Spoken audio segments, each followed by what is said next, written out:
অন্যদিকে আমরা ইয়ানকে দেখতে পাই, তাকে সেই অনুষ্ঠানের জন্য রেডি করা হচ্ছিল, কিন্তু ইয়ানের মন তেমনটা ভালো ছিল না। মানে তার ভিতরে কোথাও যেন একটা খারাপ ফিলিংস আসছিল। সে মনে মনে বলতে থাকে যে আমার কেন এমন মনে হচ্ছে যে কালো বিড়ালকে কেউ আঘাত করছে, কিন্তু এটা বলে সে আবার ভাবে যে না, তাকে তো তিয়ান নিয়ে গিয়েছে, তাকে কেউ আঘাত করবে না। আসলে ইয়ান তিয়ানকে একদম অন্ধভাবে বিশ্বাস করত, কিন্তু তার বিশ্বাস যে বেশি দিন আর টিকবে না সেটা তো কিছুক্ষণ পরেই সে জানতে পারবে। অন্যদিকে আমরা তিয়ানকে দেখতে পাই, সে চেনকে অনেক আঘাত করার পরে একটি জেলে বন্দি করে দেয়। তো তাকে বন্দি করার পর তিয়ান সেখান থেকে চলে আসে। এরপরে সেই দিন চলে আসে যেই দিন ইয়ানের স্বর্গারোহণের অনুষ্ঠান সম্পাদিত হবে। আসলে এই অনুষ্ঠানের মাধ্যমে ইয়ানকে অনেক বড় একটি উপাধি দেওয়া হবে। তখন ইয়ান রেডি হয়ে চলে আসে লংচিউ চেম্বারে। তো এরপরে সেখানে তিয়ান চলে আসে। আর সে আসার পরেই তার স্বর্গারোহণের অনুষ্ঠানটি শুরু করে দেয়। তো তখন তিয়ান তার পাওয়ারের মাধ্যমে ইয়ানকে তার কোর সম্পূর্ণ করতে সাহায্য করে। তো ইয়ান যখন তার সম্পূর্ণ স্পিরিচুয়াল কোর পেয়ে যায়, তখন তিয়ান হঠাৎ করে একটি ম্যাজিক্যাল ব্যারিয়ার তৈরি করে আর সে ইয়ানকে ম্যাজিক দিয়ে আটকে ফেলে। তখন এটা দেখে ইয়ান অনেক ভয় পেয়ে যায়। সে বলে যে এটা কি হচ্ছে। তখন তিয়ান ইয়ানের কাছে এসে তাকে বলে যে কেননা তুমি তোমার কোরটা আমাকে দিয়ে দাও। তুমি যদি তোমার এই কোরটা আমাকে দাও তাহলে আমরা দুজন একসাথে অনেক বেশি স্পিরিচুয়াল পাওয়ার কাল্টিভেশন করতে পারবো। আসলে তিয়ানের শুরু থেকেই এই প্ল্যানটাই ছিল, সে ইয়ানকে তার অনুষ্ঠানের লোভ দেখিয়ে তার কাছ থেকে তার কোরটি নিয়ে নিবে। কিন্তু এই বিষয়ে ইয়ান কিছুই বুঝতে পারেনি। তো তখন তিয়ান ইয়ানকে এইভাবে বাজেভাবে টাচ করা শুরু করে, যেটা কিনা তোমরা ড্রামার শুরুতে দেখেছিলে। এক পর্যায়ে তিয়ান তো ইয়ানের উপরে ড্রেসও খুলে ফেলেছিল। তিয়ান বলে যে আমি অনেকদিন ধরে এই দিনটার অপেক্ষা করছিলাম। তখন ইয়ান বলতে থাকে যে আমি তো তোমাকে একদম মন থেকে বিশ্বাস করেছিলাম, তুমি আমাকে মিথ্যা বললে কেন? কিন্তু তিয়ান কোনো কথাই শুনে না। তিয়ান যখন ইয়ানের একদম কাছাকাছি চলে যায়, তখন হঠাৎ করে ইয়ান তার সর্বোচ্চ শক্তি ব্যবহার করে তিয়ানকে দূরে ঠেলে দেয়। তো তখনই আবার সেখানে চেন চলে আসে। আসলে ইয়ান কিন্তু তার ভিতরে থাকা কোরটি বিস্ফোরণ করেই এই কাজটি করেছিল। অর্থাৎ তার তো অতটাও পাওয়ার ছিল না যে সে তিয়ানের এই ম্যাজিক্যাল ব্যারিয়ারটি ভাঙতে পারবে। তো তখন চেন ইয়ানকে তার কোলে তুলে নিয়ে সেখান থেকে চলে যাচ্ছিল। তখন তিয়ান আবার চেনকে বলে যে তুমি জানো যে তার ভিতরের কোর এখন আর নেই, সে 3 দিনের মধ্যেই মারা যাবে। যদি তুমি তাকে এখানে রেখে দাও তাহলে তার বাঁচার একটা সম্ভাবনা আছে। এটাতে চেন বলে যে আমি তাকে বাঁচাবো, তোমার এটাতে ঝামেলা করার কোনো দরকার নেই। এই কথা বলে চেন ইয়ানকে নিয়ে সেখান থেকে চলে যায়। তো চেন ইয়ানকে নিয়ে একটি জায়গায় এসেছিল। তখন ইয়ান চেনকে বলে যে আমি তো আমার ভেতরে থাকা কোর ধ্বংস করে ফেলেছি, আর 3 দিনের মধ্যে আমি মারা যাব। তাহলে তুমি আমাকে বাঁচানোর সিদ্ধান্ত কেন নিলে? তখন চেন বলে যে তুমি কি পাগল নাকি? তুমি কি বলছো? তুমি জানো না যে আমরা একে অপরের সাথে আবদ্ধ? যদি তুমি মারা যাও তাহলে তো আমিও মারা যাব। তো চেন এই কথা বলার পরপরই ইয়ান রক্ত বমি করতে থাকে।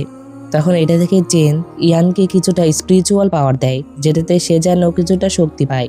তো চেন যখন ইয়ানকে পাওয়ার দেয় তখন হঠাৎ করে সেখানে আবার তিয়ানের সৈন্য চলে আসে। তিয়ানের সৈন্য এসে তাদের উপর আক্রমণ করে। তো তখন চেন তার সাথে ফাইট করতে থাকে। ফাইটের এক পর্যায়ে ইয়ান দেখে যে চেন হয়তো তার সাথে আর পারবে না, যার জন্য ইয়ান সিদ্ধান্ত নেয় যে সেখান থেকে আবারও লাফ দিবে, যেটাতে সে আবারও ডেমন গড ভ্যালিতে লাফ দেয়। আর এটা যখন চেন দেখতে পায় তখন চেনও নিচে লাফ দেয়। তো এরপর দৃশ্যে দেখতে পায় চেন আর ইয়ান ডেমন গড ভ্যালিতে এইভাবে একসাথে শুয়েছিল। চারপাশে অনেক জোনাকি ছিল আর তাদের সামনে আগুন জ্বলছিল। পরিবেশটা অনেক সুন্দর ছিল। তো তখন ইয়ানকে এইভাবে চিন্তিত দেখে চেন বলে যে তুমি কি ভাবছো? তখন ইয়ান বলে যে আমি ভাবছি যে আমি এখনো কিভাবে বেঁচে আছি। তো তখন চেন ইয়ানের মন ভালো করার জন্য তাকে বলে যে আমি তোমার সাথে একটি বাজি ধরতে চাই, যদি তুমি বেঁচে থাকো তাহলে আমি তোমার একটি কথা শুনবো, আর এটা কিন্তু একবারই অফার, বারবার তো দিতে পারবো না। তখন এটাতে ইয়ান বলে যে তাহলে ঠিক আছে, আমি একটা বিড়ালকে আঘাত করতে চাই। এটা শুনে তো চেন অনেকটা অবাক হয়, কিন্তু কিছুক্ষণ পর সে বলে যে আচ্ছা ঠিক আছে নাও। এই কথা বলে সে ইয়ানের অনেক কাছে চলে যায়, কিন্তু এটাতে ইয়ান হাসতে থাকে আর সে তাকে আঘাত করার পরিবর্তে তাকে আদর করতে থাকে। এটাতে তারা দুজনে কিছুটা শরম পায়। তখন ইয়ান চেনকে ধন্যবাদ জানায় আর সে বলে যে যখন সবাই আমার বিরুদ্ধে চলে গিয়েছে তখন তুমি আমাকে বাঁচিয়েছো, আমার পাশে থেকেছো, যার জন্য তোমাকে ধন্যবাদ। এই কথা বলার পরপরই ইয়ান অনেক অসুস্থ হয়ে পড়ে, যার জন্য চেন তার সেবা করতে থাকে। চেন ইয়ানকে মেডিসিন খাওয়ানোর চেষ্টা করছিল, কিন্তু ইয়ান মেডিসিন খেতে পারছিল না কারণ সে অজ্ঞান ছিল। তো চেন যখন অনেক চেষ্টা করার পরও সে কাপ দিয়ে তাকে মেডিসিন খাওয়াতে পারছিলই না, তখন সে বাধ্য হয়ে সেই মেডিসিনটি সে তার মুখে নিয়ে ইয়ানকে খাওয়াতে থাকে। তো যাই হোক, পরের দিন সকালবেলা দেখতে পায় যে ইয়ানের যখন ঘুম ভাঙে তখন সেখানে চেন আসে। চেন এসে তাকে বলে যে আমি তোমার জন্য কিছু খাবার আনছি। এই কথা বলে তাকে সেখানে থাকতে বলে চলে যায়। তো চেন চলে যাওয়ার পরেই সেখানে ফেংশান চলে আসে। ফেংশান এসে ইয়ানকে বলে যে তোমার কি ভাগ্য, তুমি এখনো মারা যাওনি। এই কথা বলে সে ইয়ানের উপরে আক্রমণ করে দেয়। আর যেহেতু ইয়ান অনেক অসুস্থ ছিল আর তার পাওয়ারও ছিল না, যার জন্য ফেংশান অনেক সহজেই ইয়ানকে অনেক আঘাত করতে পারছিল। এখানে ফেংশান ইয়ানকে প্রচন্ড আঘাত করে। এক পর্যায়ে ফেংশান তো ইয়ানের চেহারা পর্যন্ত চাকু দিয়ে নষ্ট করার চেষ্টা করতেই যাবে, তখনই সেখানে চেন চলে আসে আর সে এসে ইয়ানকে বাঁচিয়ে ফেলে। এই পরের দৃশ্যে দেখতে পাই চেন ইয়ানকে নিয়ে একটি জায়গায় চলে এসেছিল। তখন চেন ইয়ানকে বলছিল যে এরা সবাই অনেক খারাপ। তারা যখন কথা বলছিল তখন হঠাৎ করেই ইয়ান চেনের জামার দিকে খেয়াল করে। সে খেয়াল করে যে তার জামাটি সেই ড্রাগনের তুলা দিয়ে তৈরি করা, যে ড্রাগনের তুলা সে তার ভাই তিয়ানকে দিয়েছিল।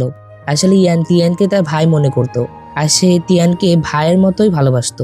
তো চেনের কাছে এই তুলার জামা দেখে তখন ইয়ানে তার সেই স্বপ্নের কথা মনে পড়ে যে সে যখন তিয়ানকে সেই তুলা দিয়ে একটি জামা তৈরি করে দিয়েছিল তখন সেটা তো কালো হয়ে গিয়েছিল। এটাতে ইয়ানের সন্দেহ হয়, যার জন্য সে চেনকে জিজ্ঞাসা করে যে আসলে এই তিয়ান কে, তুমি আমাকে বলবে কি।